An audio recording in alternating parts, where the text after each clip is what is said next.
Hi everybody, today I'm making a gluten-free pizza using a gluten-free pizza crust. Sorry for the mess in the background. If you see, we're moving offices today and some of the stuff is kind of bled over into the house. But this is a really quick meal. It's very tasty and I've got about 5 minutes until I need to start laying out the dough, but I just want to show you how I'm doing it and what it includes. So basically, red mill pizza crust. You can get this from, it's gluten-free there, obviously.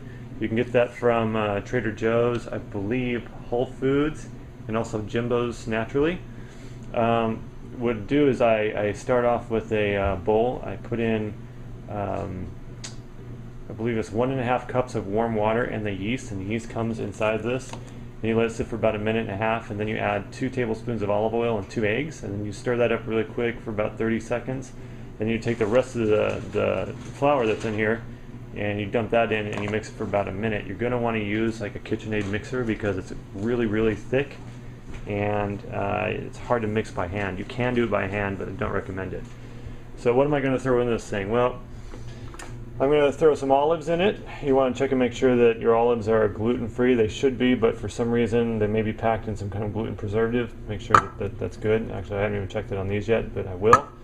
Some fresh basil. I got this at the local farmer's market. Got the Organic Valley mozzarella cheese, the same stuff we use on the lasagna. And I've got some leftover salami that I used on a salad that I made a couple nights ago. This is gluten-free as well. And then for a base, I'm going to use just tomato paste. I'm going to add some Italian seasoning to it here. Yum yum. And that's going to be my base. I'm going to let the rest of the ingredients carry the flavor, so you don't need to add too much salt or anything to this, or even that much Italian seasoning. I'm going to have a plain yellow squash here to put on the top, then some chopped up tomatoes, then on the bottom I have some onion and some green pepper, and that's going to be it. I'm going to stick it in the oven and let it go, and I'll show you what it looks like pre-constructed, constructed, and then post-cooked. So there you go, gluten-free pizza, and I'll be right back. Okay, so here it is. I have taken the ball of dough and spread it out. It's probably about maybe 1/4 inch thick throughout the greased pan. Now I'm going to stick it in the oven. My oven's at 450. If your oven's accurate, 425 will work. Mine runs a little bit cold, so I have to crank it up. For 7 to 9 minutes, brown that thing out. Then we'll throw the toppings on it, and we'll see how it looks. Yum yum. Be back in 7 to 9 minutes. Okay, here it is. About 16 minutes later at 450 degrees, which is probably really 425 on my oven, as I explained before.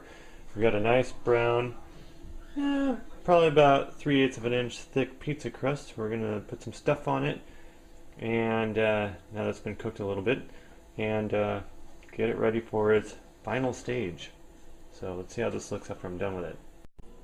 Alright, here it is. It's going in. We've got our base layer of tomato paste with some Italian seasoning, then some onions and some bell peppers and some tomatoes and some olives, and then a nice little base, another secondary layer of the organic basil, and then I stuck some olives on top of that, a couple more onions, and that is in fact some cheese sticks that I ran out of pepperoni, or out of mozzarella, so there's some cheese sticks on there, and I also think I have some salami down there on the bottom.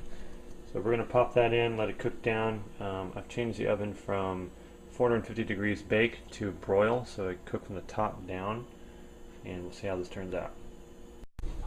Alright, there it is. I put it on broil and it ended up taking about 20 minutes. Looks pretty darn good. I can't wait to stick my teeth into it. So there it is, gluten-free pizza. All in all, takes about an hour to prepare, but that's a great pizza you're not going to find in the store. And thank you very much for watching. Please leave comments on your experimentation with pizza, and if you have a link back to a video, I'd like to see that too. Stay gluten-free.